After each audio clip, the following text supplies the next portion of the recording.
आपका स्वागत है मेरे चैनल स्टडी बाय सीमामी। तो आज आपके लिए जो मैं टॉपिक लेके आई हूँ वो लेके आई हूँ निर्देशांक ज्यामिति। जो अपना टॉपिक आता है उसमें से जो किस टाइप के क्वेश्चन हैं वो आपके बोर्ड एग्जाम में पूछे जाते हैं या कंपटीशन एग्जाम में पूछे जाते हैं। विभाजन सूत्र से बिंदु के निर्देशांक अपने कैसे ज्ञात करेंगे। तो आप जब ये टॉपिक पढ़ोगे तो आपको समझ आएगा कि विभाजन सूत्र से अपने बिंदु के निर्देशांक है वो कैसे ज्ञात कर सकते हैं। तो लेट्स स्टार्ट करते हैं अपने विभाजन सूत्र से बिंदु के निर्देशांक ज्ञात करना। मान लो यहाँ पे मैंने कोई भी एक रेखाखंड बनाया है ए और बी, यानी ए के निर्देशांक अपने को दिए हुए है, बी के निर्देशांक दिया है। जब इस रेखा को जब अपने ने 2:3 में विभाजित किया तो जहां से विभाजन हुआ उस बिंदु के निर्देशांक ज्ञात करें। इसका मतलब यहाँ पे अपने को ये जो बिंदु है एक्स और वाई ज्ञात करनी है। यानी यहाँ पे जब मान लो इस रेखा को मैंने यहाँ पे कोई सी बिंदु पर विभाजित किया, किस अनुपात में, इधर 2 हिस्सा है इधर 3 हिस्सा है, यानी 2:3 में, तो यहाँ पे उस बिंदु के निर्देशांक क्या होंगे वो चीज अपने को ज्ञात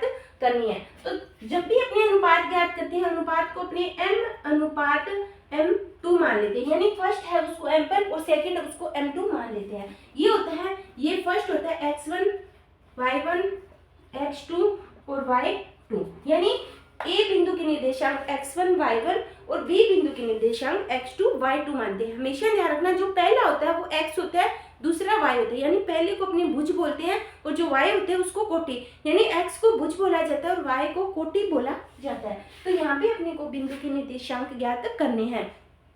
तो उसके लिए फॉर्मूला होगा, क्योंकि अपने डायरेक्ट कर नहीं सकते, तो विभाजन सूत्र से बिंदु के निर्देशांक ज्ञात करने के लिए फॉर्मूला होगा। मैथ में फॉर्मूले के बेस पे ही क्वेश्चन है वो सॉल्व किए जाते हैं। जब तक अपने को फॉर्मूला याद नहीं होंगे अपने क्वेश्चन है वो सॉल्व नहीं कर सकते। तो अपने ज्ञात करेंगे विभाजन सूत्र से बिंदु के निर्देशांक ज्ञात करना। तो सबसे पहले मैं आपको बताऊंगी कि फॉर्मूला, यानी अपने को जब x ज्ञात करना हो तो इसका फॉर्मूला क्या होगा, x = अब जो चीज ज्ञात करते हैं वो अपनी साइड में रखते हैं, बाकी सारे फॉर्मूला उधर, यानी अपने को x ज्ञात करना है तो उसके लिए फॉर्मूला क्या होगा, m1। हमेशा देखना जब x ज्ञात करेंगे तो इसमें जो फॉर्मूले में सारे x के ही निर्देशांक आएंगे, जब y ज्ञात करेंगे तो सारे y के निर्देशांक आएंगे फॉर्मूले में। तो देखो m1 ये है तो 1 के साथ हमेशा x2 लगेगा और m2 के साथ हमेशा x1 लगेगा और बट्टे में आएगा m1 + m2। समझ गए बच्चों फॉर्मूला अपने को याद करने की जरूरत नहीं है। फॉर्मूला अगर एक बार ध्यान से पढ़ोगे तो फॉर्मूला ऑटोमेटिक याद हो। कैसे, अपने को x बिंदु के निर्देशांक करने हैं, तो देखो मैंने यहाँ पे कहीं पे भी y का यूज नहीं किया, यहाँ पे x है, x m1 के साथ x2 2 के साथ 1, यानी 12 और 21 का रेशियो चलेगा यहाँ पे, ठीक है बच्चों। और जो नीचे आएगा ना वो m1।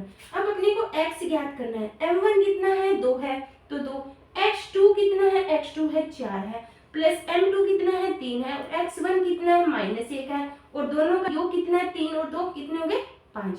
तो x = ये कितना हो गया 8, 3 को माइनस ही किया 3/5, यानी 5/5, यानी x बिंदु का निर्देशांक कितना आ गया 1 आ गया। उसी तरह अपने आप करेंगे y का भी आप मुझे कमेंट बॉक्स में जल्दी से करके बताओ कि आपका y का आंसर कितना है। तो y का जो फॉर्मूला है सेम फॉर्मूला रहेगा, m1 के साथ y2 आएगा, 2 के साथ हमेशा 1 आएगा बटे m1 + m2।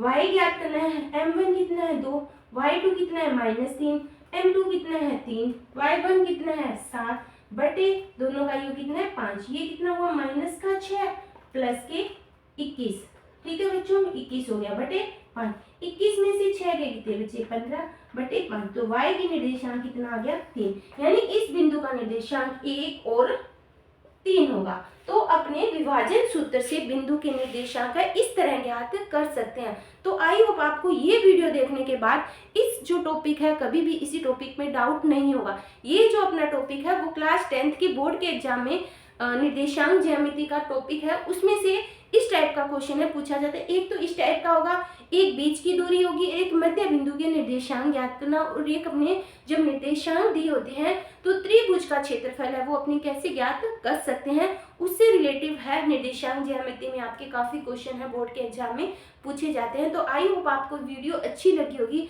अगर वीडियो अच्छी लगे तो लाइक करना, इस वीडियो को ज़्यादा से ज़्यादा अपने दोस्तों में शेयर करना, ताकि मैं आपके लिए अच्छी और भी वीडियो लाती हूँ, क्योंकि आपके बोर्ड के एग्जाम है बिल्कुल पास है ओनली 1 मंथ तो रहा ही नहीं आपके लिए, तो तैयारी करने के लिए ये वीडियो आपके लिए काफ़ी अच्छी साबित हो सकती है। थैंक यू बच्चों।